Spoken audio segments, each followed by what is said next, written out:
latest updates, please subscribe. हमारे पास ईश्वर का दिया सब कुछ है। आप जो देंगे वो अपनी बेटी को देंगे। आपकी बेटी थोड़ी काली है, अब ऐसे ही कोई उसे अपना लेगा। और लड़की मोटी है साहब, मोटा अमाउंट दीजिए तभी मामला मैनेज हो पाएगा। हमारा लड़का न्यूयॉर्क में सॉफ्टवेयर इंजीनियर है, आपकी लड़की आएगी तो वो भी उसके साथ ही रहेगी। आगे आप समझदार हैं। अरे हम अपने लिए थोड़े ही मांग रहे हैं, ये सब तो आपकी लड़की के लिए। हमारा छोटा लड़का डॉक्टर बनने वाला है, हमारी तो सारी सेविंग उसी की पढ़ाई में खर्च हो जाएगी। अब बस बड़े बेटे के लिए एक ऐसी वधू मिल जाए जो हमको इस बुढ़ापे में कुछ राहत दे सके। जी हाँ, अगर आपके घर में बेटी है और उसकी उम्र विवाह योग्य है तो आपने भी ये सब चीजें सुनी होंगी कहीं ना कहीं। तो वहीं ये भी हो सकता है कि आप लड़के वाले हो तो इसमें से कुछ बातें आपने भी कही होंगी।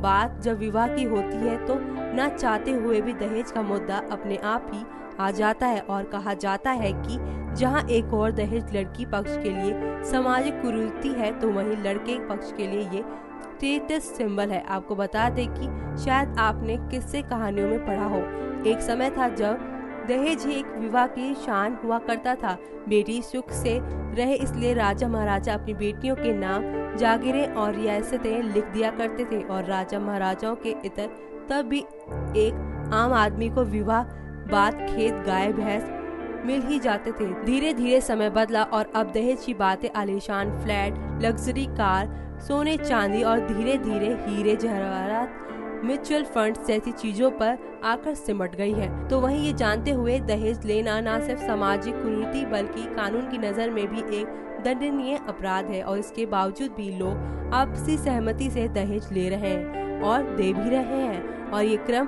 बदस्तूर चलता ही जा रहा है। दहेज जैसी बड़ी सामाजिक कुरीति को लेकर बीते वर्षों से कई मामले हमारे सामने आए हैं जिन्होंने न सिर्फ लोगों को परेशान किया है बल्कि वो कोर्ट तक चले गए हैं, जिनमें कुछ मामलों की सुनवाई हुई तो कुछ मामले आज भी हमारी अदालतों में लंबित पड़े हैं, यानी आज भी वो ऐसे ही के वैसे ही रखे हुए हैं। बहरहाल दहेज के एक ऐसे ही मामलों में हाल ही में कोर्ट ने एक दहेज के आरोपी को बरी करते हुए कहा है कि मामला दहेज का नहीं बल्कि जरूरत का है। और तो और ये मामला मुंबई का है, जहां बोरीवली मजिस्ट्रेट कोर्ट ने कहा है कि आर्थिक परेशानी की स्थिति में या फिर आवश्यक घरेलू जरूरतों को पूरा करने के लिए नकदी की मांग करना दहेज की सीमा में नहीं आता है। आपको बता दें कि अदालत में आए इस मुकदमे को सबूतों के अभावों में रिपीट आपको बताते चले कि अदालत में आए इस मुकदमे को सबूतों के अभावों में न्यायालय द्वारा खारिज कर दिया गया है। मामले की सुनवाई के दौरान कोर्ट ने अपना पक्ष रखते हुए कहा है कि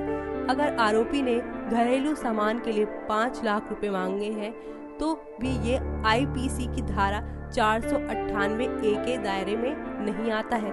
साथ ही कोर्ट ने ये भी कहा है कि कथित क्रूरता के खिलाफ 2 साल बाद एफआईआर दर्ज की गई और इनमें देरी क्यों हुई, इसको लेकर कोई जवाब नहीं दिया गया।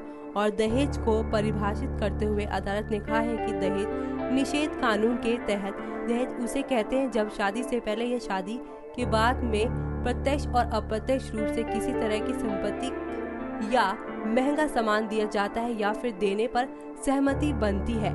इसके अलावा कोर्ट ने मामले में ये भी कहा है कि अभियोजन पक्ष की तरफ से पेश सबूतों से ये साफ नहीं होता कि पति ने दहेज निषेध कानून की धारा 2 के तहत किसी तरह के दहेज की मांग की थी। उसने सिर्फ कुछ घरेलू जरूरतों को पूरा करने के लिए कैश की मांग की थी। अंत में हम यही कहेंगे कि ये सुनवाई उन लड़के वालों को जरूर राहत देगी जो ये मानते हैं कि जरूरत के नाम पर आप वधु पक्ष से कुछ भी मांग सकते हैं और वो बेचारे चुपचाप आपकी मांग पूरी कर देंगे। वहीं साथ ही ये खबर उन लड़की वालों के कष्ट का कारण बन सकती है जो बेटी की शादी में अपना सब कुछ लुटा देते हैं मगर लड़के वालों की डिमांड खत्म होने का नाम ही नहीं लेती है। नेक्स्ट न्यूज से जुहुरा की रिपोर्ट।